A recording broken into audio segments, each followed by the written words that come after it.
Welcome to the Fibromyalgia Podcast. I'm your coach, Tami Stackelhouse, and this is episode 157. Have you ever wanted your life or your health to change, but at the same time, you weren't actually ready to change anything?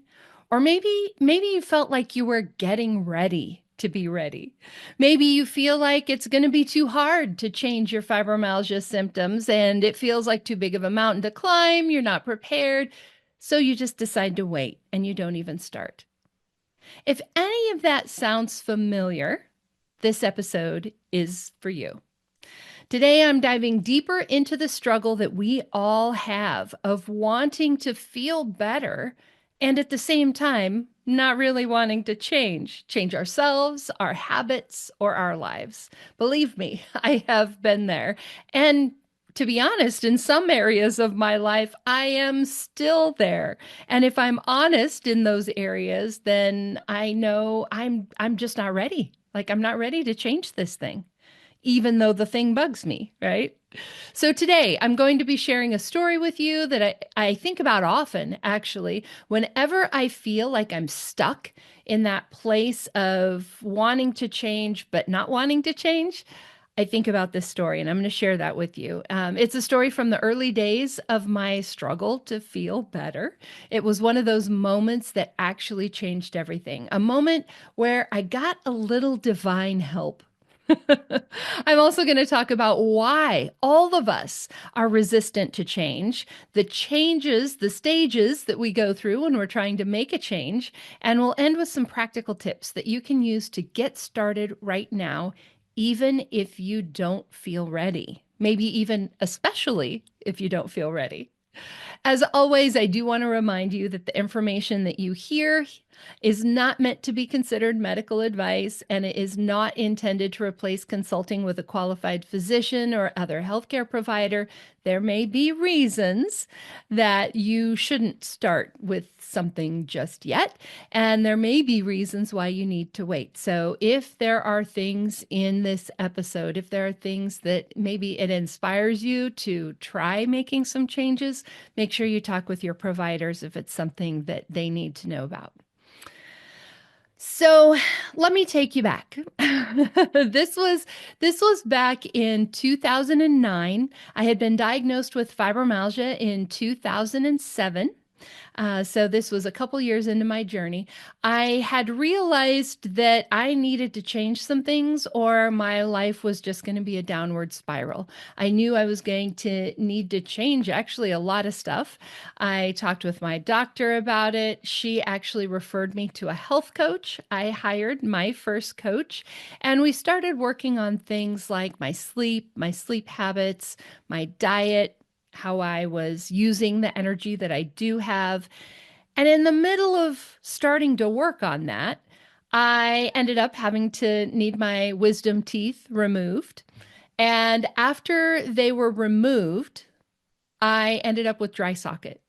So I thought I was going to just temporarily only be able to, eat soft food, but it ended up being a whole lot longer. And so the diet that I was trying to follow, which was more of a keto diet, meat and veggies, those aren't so good when you're trying to recover from dry socket and having your wisdom teeth removed. Then after those got healed up and I was like, okay, we're ready to go. I can get back on plan. I ended up with a sinus infection and I was just super sick, super nauseous. Nothing sounded good. I wanted to eat like toast. Again, not very keto, right? And I remember having this thought, oh, I am just going to wait until this is over. Like, what is the point of trying to do this now? And it was as if the voice of God spoke to me and said, waiting until you feel better to start working on your health is like waiting until you're in shape before you start to exercise. And that just hit me like a ton of bricks, right? It just doesn't work that way, right? we don't feel good. That is why we want to work on our health. That's why we want to work on improving ourselves. And so if we wait until we feel better, we are never going to feel better, right? It's like waiting until you're in shape before you start to exercise. It's the doing the exercise that gets you in shape, right? It just doesn't work that way. So let's apply that and that idea of change, which is why this episode is called Start Before You're Ready, right? We have to start before we are where we want to be. That's just how it works, right? You could pick anything in life, any journey, any goal. You know where you want to go. You have to start before you get there, right? All right. So, some of the things that I hear from people as I am doing consultations, as I am chatting with people through email or social media, the two things that I hear most often from people saying that they want to wait is either I'm not that sick or I'm too sick. Right. So it kind of covers the whole gamut. I'm either, oh, I'm not that bad. I can do this on my own. I'm not that bad. Or, oh, I am so sick. I've got to get a little bit better before I can even utilize this work. And I want to talk about those here for a minute because this is flawed logic. As I said before, it's that idea of waiting until you're there before you even start the journey. And it doesn't work like that. And so to quote one of my students who graduated a couple years ago, she said, "I was too sick to take this class, but if I hadn't taken the class, I wouldn't have gotten better." And I think that kind of sums it all up, right? You might be feeling terrible and not have the capacity to do a lot of things. But that doesn't mean you can't get started because there are a lot of tiny baby steps that we can take. Speaking of baby steps, I saw a meme on Facebook just this week where somebody was talking about baby steps being the easy, simple tiny steps. And that's true. We are talking about small, tiny steps. But if you think about a baby's first steps, they're jerky, they're falling down. Like it's not a pretty thing, right? So when we talk about baby steps, we need to talk about both the tiny steps, but also the willingness to do it wrong. One of my favorite quotes from Martha Beck, who, by the way, also has fibromyalgia. One of my favorite quotes from her is, forgive me if I'm just paraphrasing and this is not accurate quote, but she basically says, anything worth doing is worth doing wrong. Because in order to do it, we have to do it wrong. That's how we learn. Van Gogh has a quote, something along the lines of, "I do things every day that I'm bad at so that I can get better at them." And that is the attitude that we need to start adopting, right? Maybe you feel like you're not that sick and you can get better on your own. And if that's working for you, awesome. However, again, that old quote, the definition of insanity is doing the same thing over and over again and expecting different results. Maybe you feel like your fibromyalgia isn't all that bad, and maybe it isn't. But if you don't change something, your fibromyalgia won't change either. Fibromyalgia is not something that just spontaneously resolves. It's not like the cold or the flu where we just need to let it run its course. No, we have to change things. We have to actively engage in doing things that are going to improve our health. And so if you're feeling on that end of, oh, well, I'm not that bad, I can wait. You can't wait. I mean, yes, you can wait. You can do whatever you want to do. But if you wait, that doesn't mean it's going to get better, right? You are actively going to have to do something to improve your fibromyalgia. And on the other end of things, maybe you're feeling like you're too sick to get started. Well, The answer there is really just to break it down into even smaller, tinier pieces and to engage a lot more support.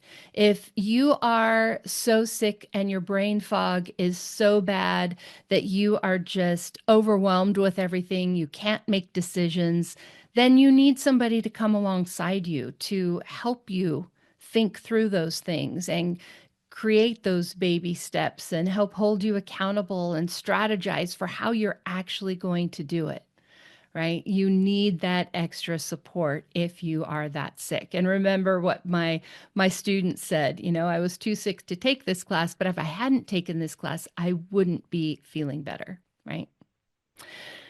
Now, the resistance to change, right? We all feel this. Everyone does not like change. And we can develop the sense of change. There are some of us that we actually can thrive in that environment. And if that's you, this next part won't apply to you. Feel free to fast forward. But for most people, that resistance to change is really just our brains trying to protect us, right? It could be conscious, right? Where you're actually thinking, I need to protect myself from this change, or it could be completely unconscious. Maybe it's something that you actually want to change, but you find yourself sabotaging yourself. That is that unconscious resistance to change, where our brains are trying to protect us. Our brains could be repeating some of those protective voices from our past, right? Our parents who might be saying things like, oh, be careful, be careful. Or it might be negative voices from our past, those voices that say, oh, you can't do that. It also, your brain could also be protecting you because of your fibromyalgia wellness style. And if you haven't taken the fibromyalgia wellness style quiz, I'll have a link in today's show notes. It's just fibroquiz.com, but we'll have a link in today's show notes where you can go take that quiz. It's a free quiz, and you can sign up for a free series of tips, emails that will be sent to you over a series of a week or so, and give you tips for how to better manage your fibromyalgia based on your fibromyalgia wellness style. But the different fibromyalgia wellness styles have different challenges. For me, I'm a playmaker, which means exactly what you think it means. I am all about the fun. I am all about the interesting. And so when my brain tries to protect me, it's usually trying to protect me from the things that are boring or the things that aren't fun. So that's going to be things like going to bed on time, brushing my teeth, going to the dentist to have my teeth cleaned. Those things are not fun. They are not interesting. And I am just not interested in doing them. And so my brain tells me things like, oh, let's do this instead. That'll be way more fun. Right? That's my brain trying to protect me from the boring or the unfun. Depending on your fibromyalgia wellness style, and this information does come as part of those email tips, so make sure you sign up for it. There are specific challenges that you will have, ways that your brain will try to protect you. And if you take that quiz, sign up for those emails, I will definitely tell you what your challenges are. The other thing is that we are struggling with changing our habits and our routines, right? We do life our way. And in order to change the outcome, we need to change what we're doing. And that can feel super hard, right? You might have your groove. You might have the things that you enjoy. To be totally honest, I said going to bed on time is one of the things I always struggle with. I enjoy my time at night when the house is quiet and the lights are low. I enjoy that time by myself. Giving that up to try to go to bed earlier doesn't sound fun. Again, playmaker speak, right? It doesn't sound fun. So how do we shift that, right? One of my favorite quotes from a potential client, somebody that I was talking to about whether or not coaching was a good fit for her. One of the things that she asked me was, do I have to give up chocolate and coffee to work with you? And I love that question. Do I have to give up chocolate and coffee to work with you?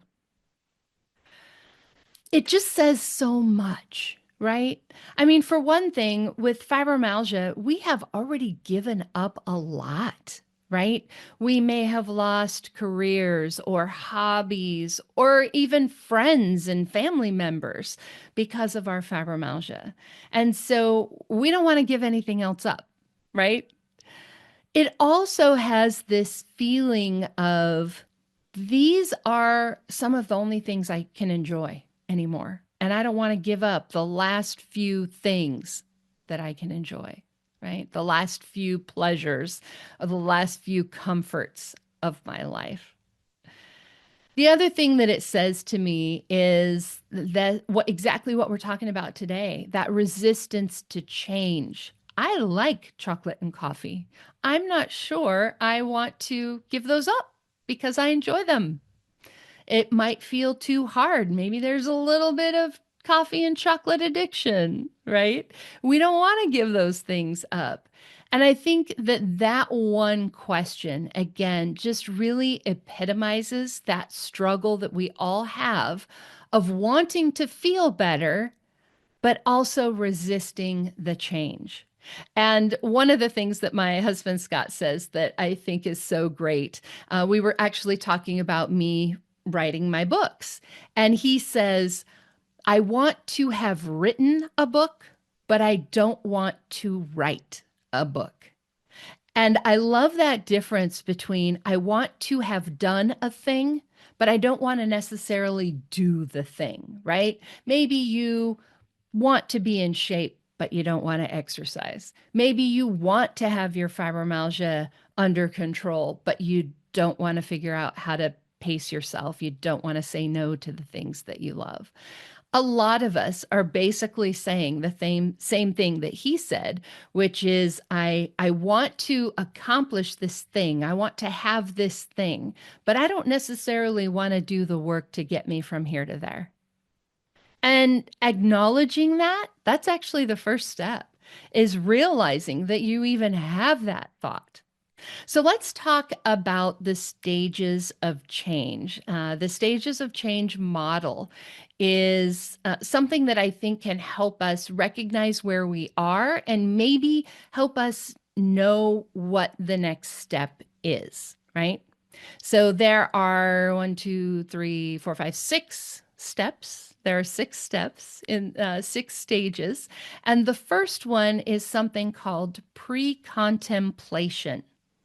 So breaking that word down, pre meaning before, contemplation meaning to think about it. We're saying this is the stage before you're even thinking about it, right? So in many cases, you're not even aware that something even needs to be changed, right? You're not thinking about it. You're not aware of it. It's not on your radar. And to be honest, if you're listening to this podcast, you're probably not at that stage because you are at least not with your fibromyalgia. You might be somewhere else, but not with your fibromyalgia. And you are at least at the point where you're thinking about it, which means you've moved beyond pre-contemplation. The second stage is contemplation, right? We're thinking about it. You've realized that you need to change. You're thinking about that change, but you're not necessarily acting on it yet. You're more of a passive participant, right? Which is kind of a contradiction, right? You are just sort of letting it wash over you. Right? So you're listening to this podcast. So you could be in the stage of contemplation if you're just sort of letting my words wash over you. It's interesting, it's encouraging, it makes you feel less alone, but you're not actually thinking about making changes yet. Or maybe you are wondering about making changes, but you're not actually acting on those thoughts yet. That's contemplation. The third stage is called preparation. And it's exactly what you think that word means, right? You're going to be acting soon. You're going to be starting to change something soon. So you're in the stage now where maybe you're planning or you're researching or you're starting to make small changes. If we go to that idea of, you can't wait until you're in shape before you start to exercise. This might be things like, you go and you sign up for the gym, or you go and you get new tennis shoes, or whatever that might be, right? So if this is your fibromyalgia, preparation might be listening to this podcast, right? This podcast could be part of your planning, your researching, your preparing, right? The next stage, the fourth stage, is where we take action. That's the name of the stage, action. We are actively starting to implement those changes. And some of you are in this stage because maybe you hear something on the podcast and you think, oh, yeah, I should talk to my doctor about that. And you make the appointment and you have the conversation. Or maybe you think, she's right. I should make this change. And you actually start to implement it. So some of you could be in the action stage. I would bet, though, that most of you are probably in that preparation stage and you need to start taking action. So our step number 4 is action, where you're actively implementing those changes. The fifth stage, this is maintenance, right? So in the action stage, we make the changes.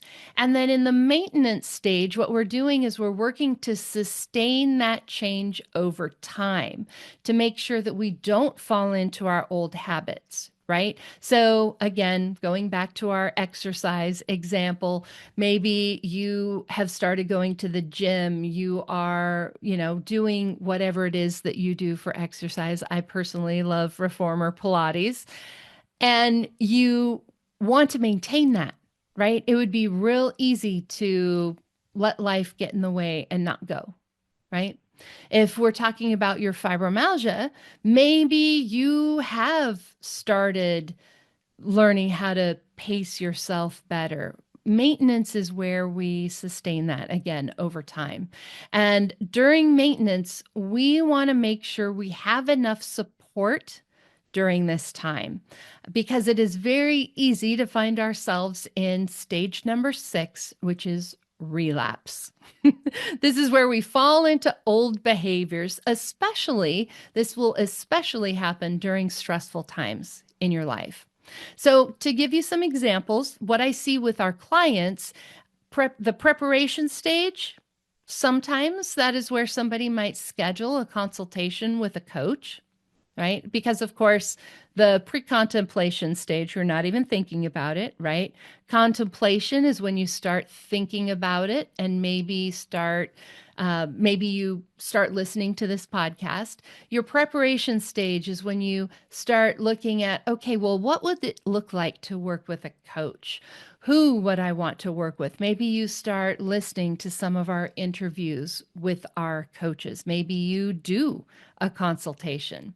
And then in the action stage, this is where you start working with your coach and you start actively implementing those changes. One of the things that I see too often with our clients is that once they start that action stage and they start making those changes, they think they're good to go. But that's only the middle of the process, right? Once we start taking action, that is great. That is a very important step. If we don't take action, nothing changes, right? But then we have to maintain it. And so one of the things that we like to do with our clients is to work with you through a full calendar year. Now, sometimes we can't do that, whether it's finances or life situation or whatever, right? There may be reasons why we can't do that, but that is our goal as coaches, is to work with you for a full calendar year. And the reason for this is exactly what I'm talking about with relapse, where you can fall into old behaviors during stressful times. So let me give you some examples, some things that I've seen. I have had clients where I started working with them this time of year. If you're listening to this after the fact, it's, end of March. We're fully heading into spring. I work with them for 3 months. We get them, into the summer. Everything is going great. And then when winter comes around, that cold weather, all of a sudden there are symptoms that come back. You can do okay when you're warm, but as soon as it gets cold, as soon as there's less sunlight, your seasonal affective disorder might flare up and depression is worse. And all of a sudden you don't feel good anymore, right? Another example is kind of just the opposite. Maybe you do great managing your fibromyalgia while your kids are in school, but as soon as that summer break comes around and you've got to figure out what to do with these kids and all the extra activities, then your carefully cultivated habits during the school year just completely fall apart because you don't have that same time to manage yourself, right? There can also be anniversaries. These can be both good anniversaries and bad anniversaries, right? So I believe that even if our brains aren't remembering some of these things, the cells in our bodies do. So my sister passed away back in 2016 in June. And I have learned that I need to block off the week before and after the anniversary of her death to give myself some extra space. Because even if I'm not consciously aware of the fact, it's going to be what is this? Going to be the 9th anniversary of her death. My body remembers, right? And so I notice that I start to be more tired. I start to have a little bit more depression. I start to have more brain fog. I start to feel less motivated. And so we have to work around these things. It could even be happy anniversaries, right? Like maybe you do great until it's your birthday and everything falls apart with the birthday cake and everything else, right? Or maybe it's even just holidays, right? Maybe you do great all year round. And then as soon as we hit Halloween, right? That's when the candy season starts. And we've got Halloween, and then we've got Thanksgiving, and then we've got Christmas, and then we've got New Year's, and then we've got Valentine's Day, and then we've got Easter candy. Oh my goodness, right? If sugar is a trigger for you, that's half the year right there. And so when we work with our clients for a full calendar year, that means we get to go through all of those things and teach you how to stay on track, how to manage your fibromyalgia through all of it. And so I think it's really important to understand that the stages of change don't end with taking action.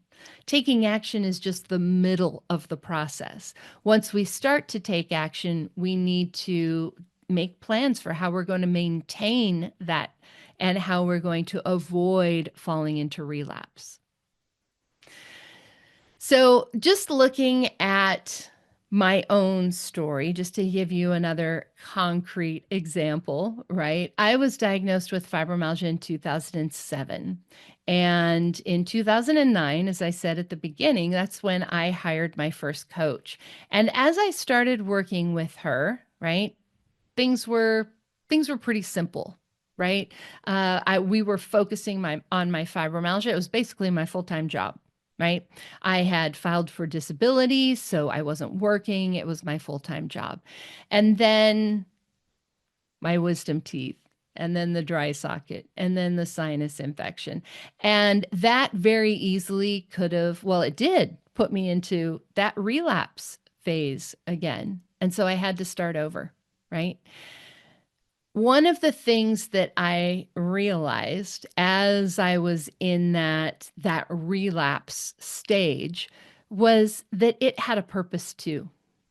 And one of the purposes for me was learning that just because I relapse doesn't mean it's over, right? So specifically, I was trying to be gluten-free. I was on this, keto diet, and every weekend we'd end up going to the movies, and I would have popcorn and candy and a soda and all the things you have at the movies, right?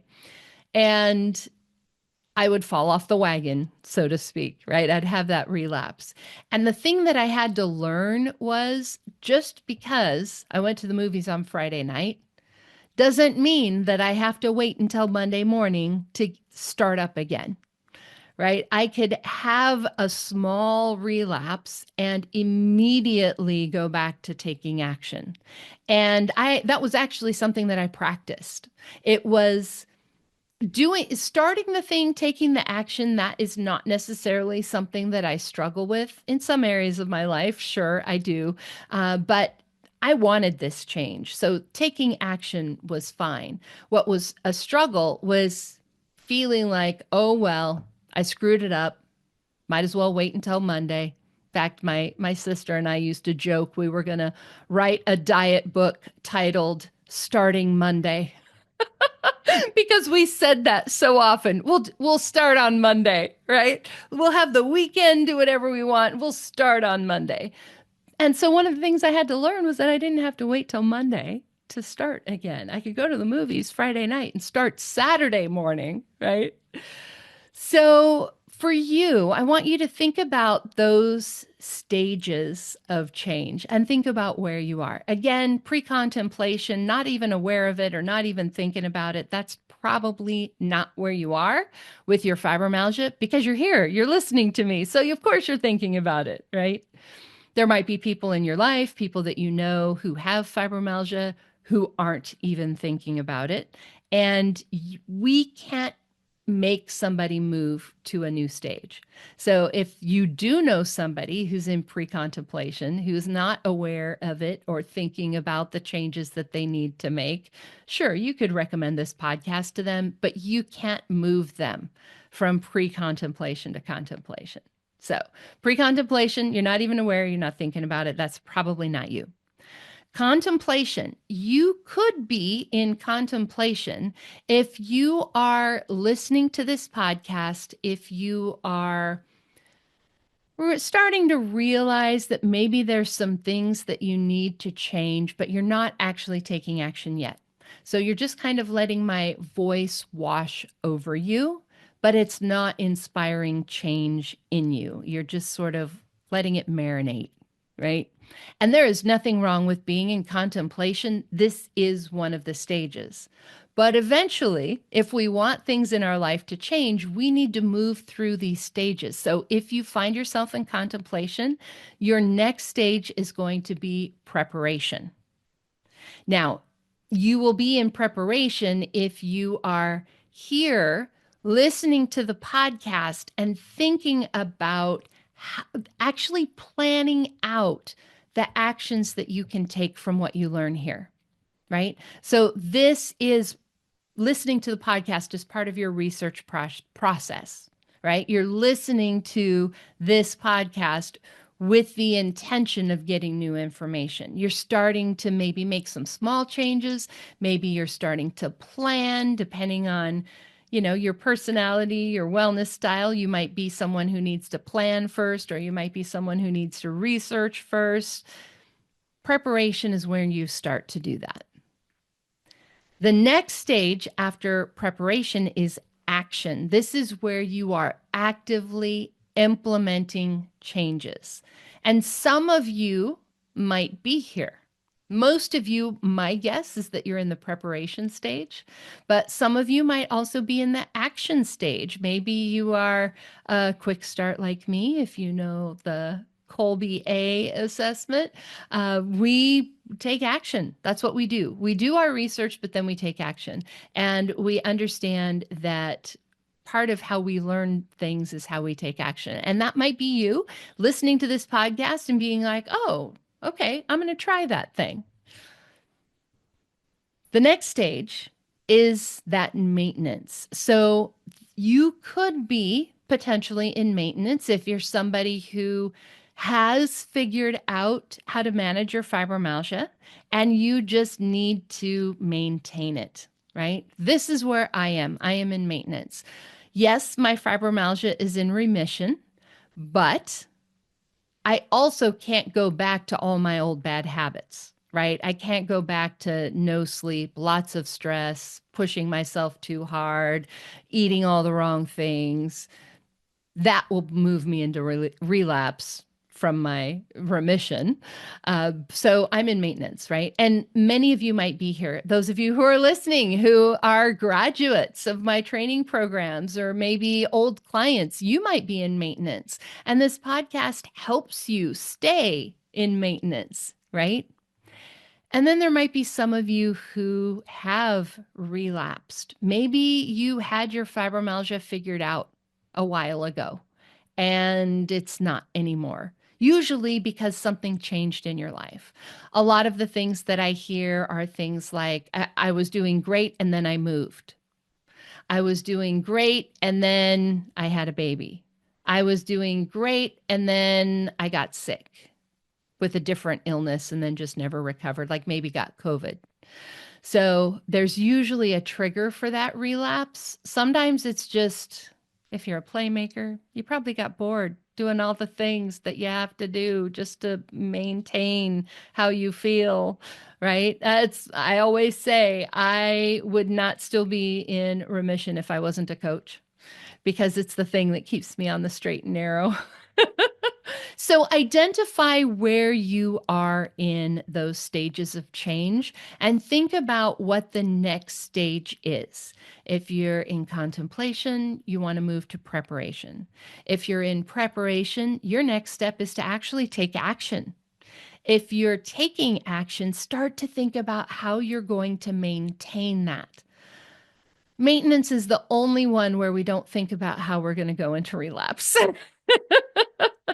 Maintenance, the whole purpose of it is to not relapse. So, we'll give you a pass there.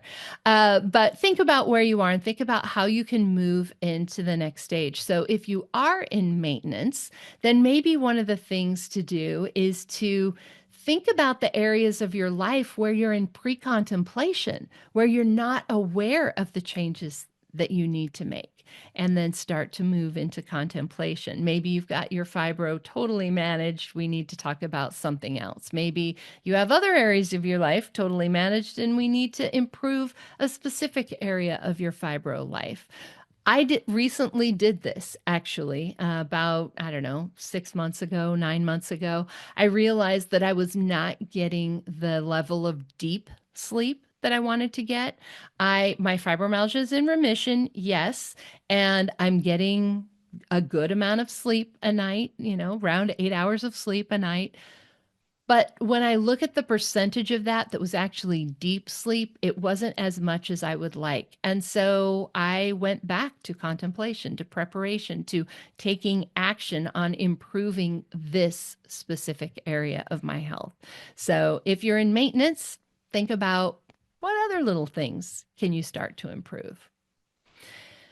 Once we realize where we are and we identify the next stage that we need to move to, we need to eventually take action, right?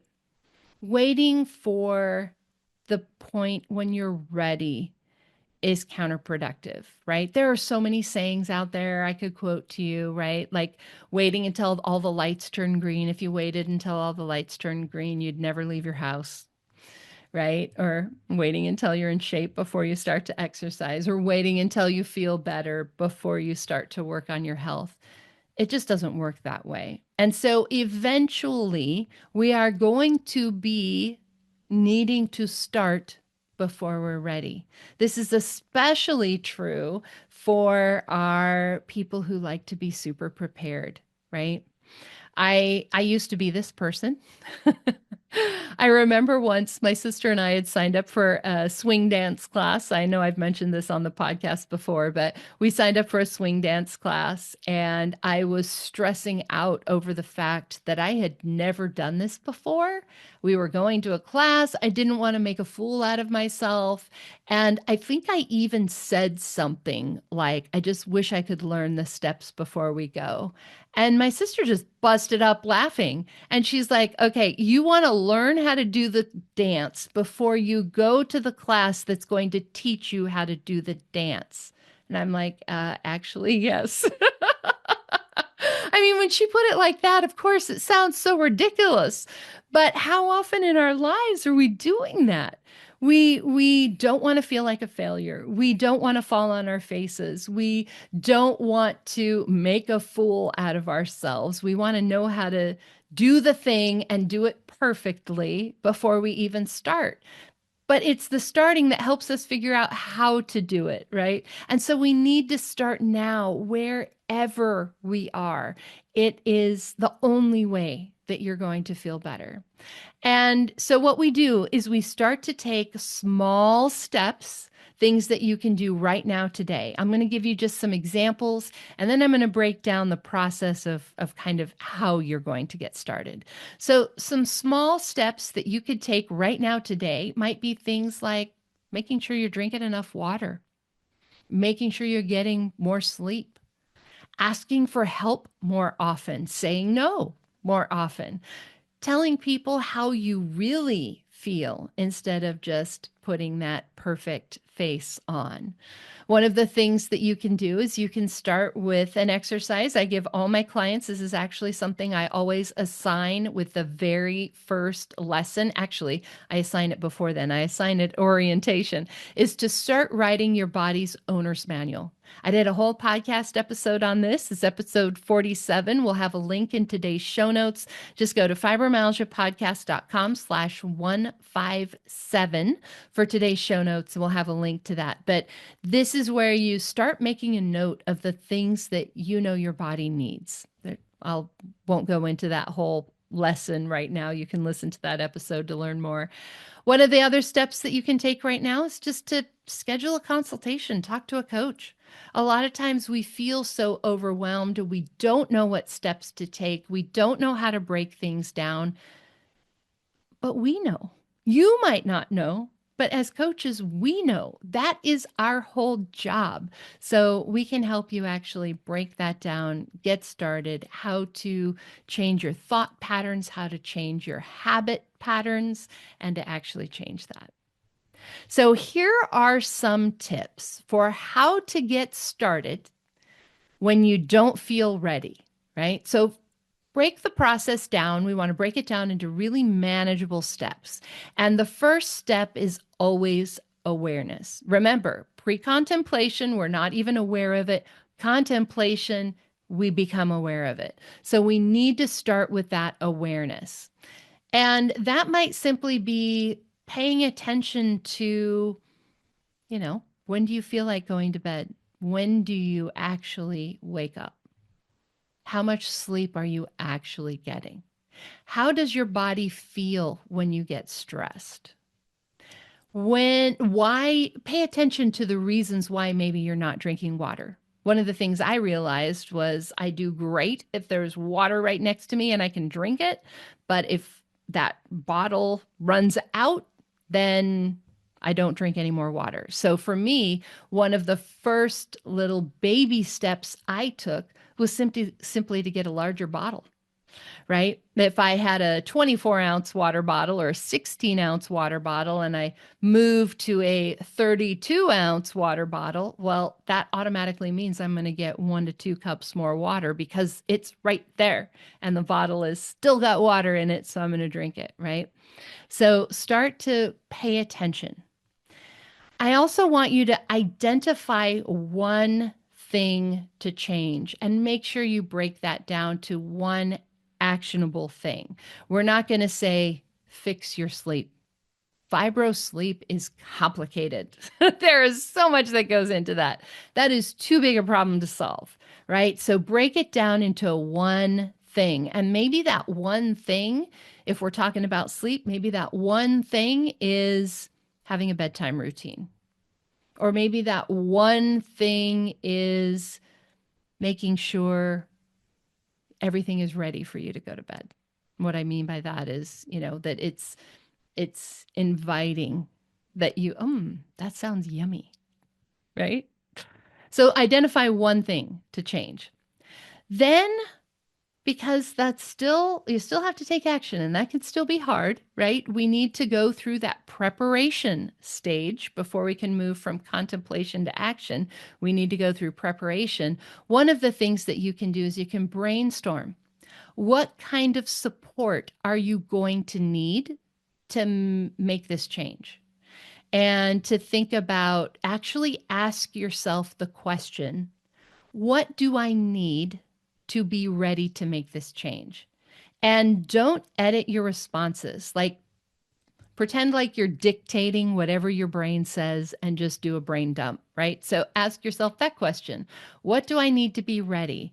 And write down everything that comes to you. You can always edit it later, but write down whatever comes to you. And don't disregard the little things, right? Once I was doing a office spa day workshop where we were working on cleaning up our offices, and the person leading it asked that question, what do you need to be ready? And what I wrote down was, light a candle and have a cookie.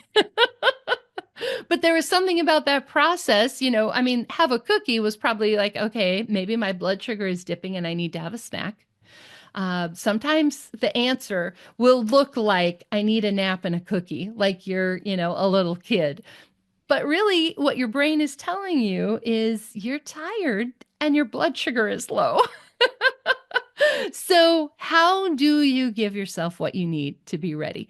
Maybe the answer that you get is, I don't know enough to even know what action to take. Okay, well, what do we need to know about? How do we start researching that? And start to put those pieces in place.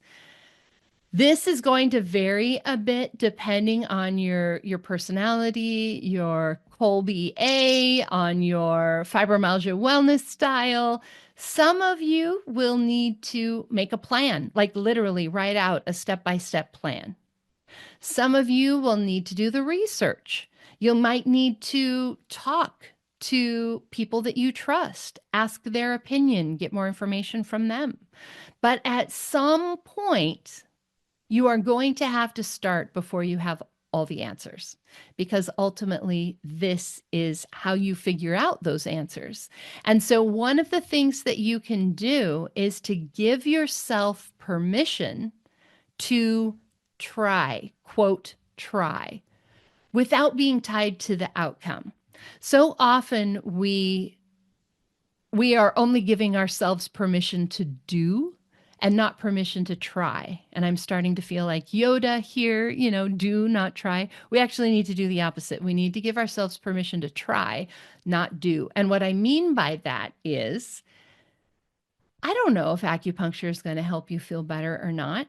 Go try it, right? And so give yourself permission to do something without being tied to the outcome, without it having to mean that it works, right? You are going to try things that don't work. That is part of the process. That is how we figure out what does work. And so cultivating this idea that life is a science experiment. When you do a science experiment, we start with a hypothesis. We have an idea of what we think might happen. So again, we'll go back to my acupuncture idea here. Maybe you do your research. Maybe you understand how acupuncture is supposed to help with fibromyalgia. Maybe you do your research, talk to a few people, get some referrals to people who are good, right? But eventually you have to actually make that appointment and go try it and see what happens, right? That's the next step in that science experiment. We try the thing and then we gather information, right? So there is no failure. There is no, oh, I failed. We just learned something. The goal is to learn, okay, if I go and I do acupuncture, how do I feel afterwards? You're not looking for the magic bullet that is going to cure you. There is no such thing.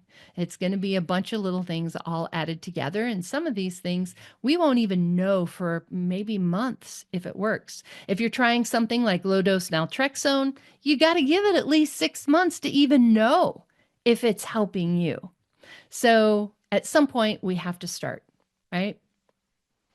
Now, once you do start, once you set those small goals, those baby steps, those tiny but jerky falling down steps, then we are going to experience some resistance, right? Our brain is still going to try to protect us, right? So when you go to that acupuncture appointment and maybe it's not quite what you expected, your brain is probably going to say things like, well, I told you that wasn't going to work.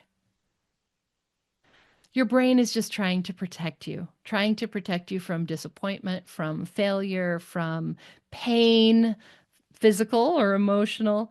And we just need to tell our brains, thank you. Thank you for protecting me. I understand what you're trying to do, and thank you, and I got it. This is what we're doing. We are going to keep trying this until we find something. And you can't fail if it's an experiment. If you are trying and not doing, right? The goal is learning. The goal isn't fibromyalgia in remission. The goal is to learn what helps you feel better, to go back and to write it in your body's owner's manual and to make a note of that, right? So picking yourself up, trying again, treating yourself like you would treat your best friend or your child, right? To say, hey, it's okay. Let's try again, right? Anything that you learn how to do, learn how to play the piano, learn how to ride a bike, learn how to drive a car. You're not going to do it perfectly from day one. Me going to that swing dancing class, the point my sister was trying to make. You're not going to do it perfectly. Everybody out there, everybody in the world, when they are doing something new, they're going to mess up. That's just part of how we learn. And it's the same thing with managing your fibromyalgia, right? So the lesson is to pick yourself up and to keep going, even when you slip into relapse, right? When you fall off the wagon, when you don't do things perfectly, or you do things and it doesn't work. So I'm going to use a really silly analogy here, but this is what I want you to think of when you think about trying new things for your fibromyalgia. When you are learning how to drive a car, right? You're going to learn how to drive. You could read the owner's manual. You could even learn how the engine works. You know, you could do research, watch videos, even learn how to build an engine yourself, right? You could take the whole car apart. You could put it all back together. You could watch videos. You could go to training classes. I think most of us have gone to driver's ed, right? Where you sit in class and they teach you about all the things. None of that actually fully prepares you for getting behind the wheel. It doesn't matter how old you are. I have a friend who learned to drive when she was older, like 50s, 60s.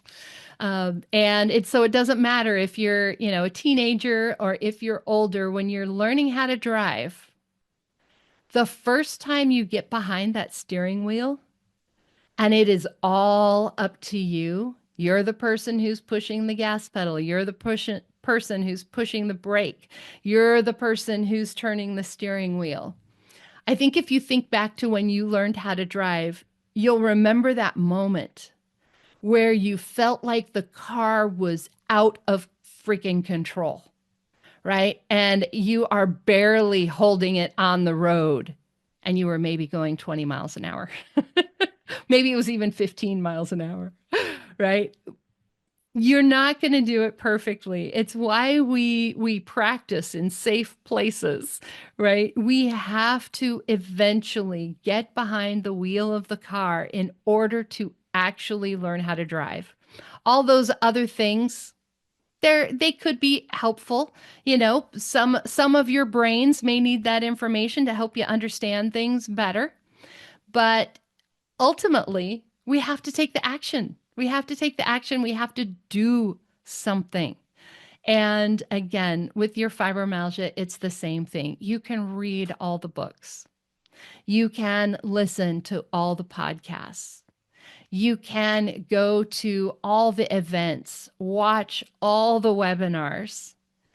At the end of the day, you are not going to know what's going to help you feel better until you try it and it either works or it doesn't. This is where I think working with a coach can be so helpful. We all have fibromyalgia ourselves, which means we went through this ourselves for our own fibromyalgia. We know the struggle. We know the stress inside you, the thoughts that you're thinking. We've experienced that. And even more, we have experienced a lot of those things ourselves.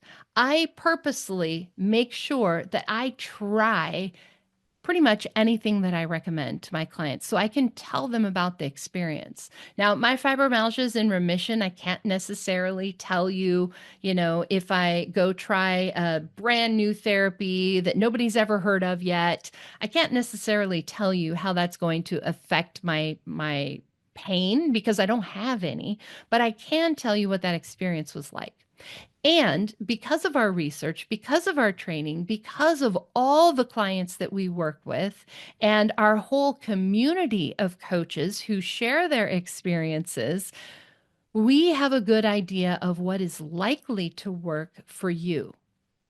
So we know the research on fibromyalgia and what has been proven to help fibromyalgia. And because we've worked with a bunch of different clients, we have that collective experience of different people trying the same kind of therapy. We also start to get a feel for which things are good for what personalities, which things are good for what kinds of symptoms. Right? So if you come to me and you tell me you're having trouble sleeping, I'm going to ask you a bunch of questions, and the answers to those questions are going to help me guide you to the things that are most likely to work for you. Where if you have trouble sleeping and you're just trying things on your own, you're kind of blindly choosing in the dark. So, a lot of times, our coaches can help you, of course, save time because we're giving you all the shortcuts, but a lot of times, even save money because we can direct you to the things that are most likely to work for you, and you're not just trying all the things that don't work for you. All right, so let's just sort of recap all of this, right? There is always going to be a resistance to change. Everybody feels it, right? It's just your brain trying to protect you, whether you don't have enough information or you don't feel safe trying something you've never tried before. You're worried about making a fool out of yourself, hurting yourself. Your brain is trying to protect you. So start to think through that question of what do I need to be ready? What do I need to feel ready? And then start moving through those stages of change. Move from, you're probably in contemplation. We talked about that, but pre-contemplation is first, moving to contemplation, moving into preparation, actually making those plans, researching, getting ready to take action, moving into the action stage where we're actually starting to make changes, thinking about maintenance and how you can sustain those changes over time and how you can prevent that relapse, right? And then at some point you just have to start, right? Remember that whole thing about driving a car, right? The day you get behind the steering wheel, you're not really ever going to be prepared for that. You can't wait until you're well before you start to work on your health, just like you can't wait until you're in shape before you start to exercise. It just doesn't work that way. All right. As we wrap up, I want to give you today's listener shout out. This comes from Laura. She said, I love your podcast. I think what you're doing is so inspiring and wonderful. You've given me fresh hope that I actually might be able to heal. Thank you so much for that, Laura. And that's how I hope every single one of you feel, that you have some fresh hope that you actually might be able to heal. And if you are ready to take action, or if you're in that preparation stage and you want to talk to a coach to figure out if that needs to be part of your plan, then it's super easy. Just go to findafibrocoach.com, and there's an application that you can fill out. After you fill out the application, you'll have the choice of a few different kinds of coaches. There's the VIP private coaching with me, that option. There is certified fibromyalgia coaches. These are our coaches who have completed all of their training, and they are great for our more complicated people have more symptoms, and they just have more experience, so they're more prepared to deal with more complicated things. We also have our student coaches. These are our coaches who have completed all of their lessons in class. They've completed that part of their training, and now it's like if the coaching class was driver's ed, they've completed the classroom part and now they're getting behind the wheel, right? And so we actually are looking for people for our students to practice with. They have to complete 100 coaching sessions before they can graduate, and we would love your help. So this is a great no stress, low cost way to see if coaching is a good fit for you and also help train our coaches. So that option is out there for you. And then we also have scholarship options available for people who can't afford our regular rates. Now, our student coaches and our certified coaches, everybody sets their own rates. They're their own businesses. I can't tell you how much that would cost, but I can tell you that our students are at a significantly discounted rate from what our coaches charge. So if finances are an issue for you, look at those student coach options or even the scholarship options. All right. That is it for today. Thank you so much for being here. And, this is episode 157. Episode 160 is going to be our next Ask the Coach episode. And if you haven't heard one of those, this is like the Dear Tammy for Fibro episodes where I actually answer questions that you sent in. So if you have a question you'd like me to answer on the podcast, please send it in to us. You can go to fibromyalgiapodcast.com and you'll see the contact link in the main menu there, and you can send in a question for our Ask the Coach episodes. And if for any reason we don't choose your question, we'll still get you an answer. But I will answer your question live, quote unquote live. I'll record your question and we'll share it for episode 160. See you back here next time.